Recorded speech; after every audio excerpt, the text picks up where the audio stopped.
So guys, for the first step, you're going to head over to search and type in services. Click on it. And then once you're on this, you're going to click on any service one time and then click on T on your keyboard. Now you want to find telephony. Double click on it.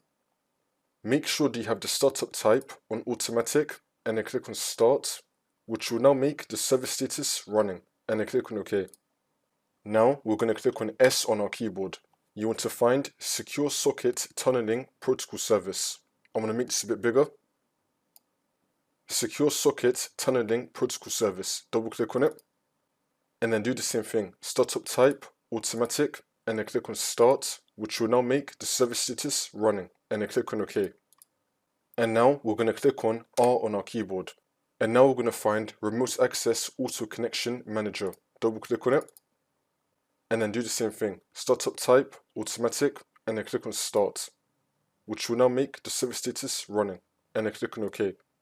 And now for the last one under it, Remote Access Connection Manager, double click on it. Startup type, automatic, and then click on start, which will now make the service status running. And then click on OK.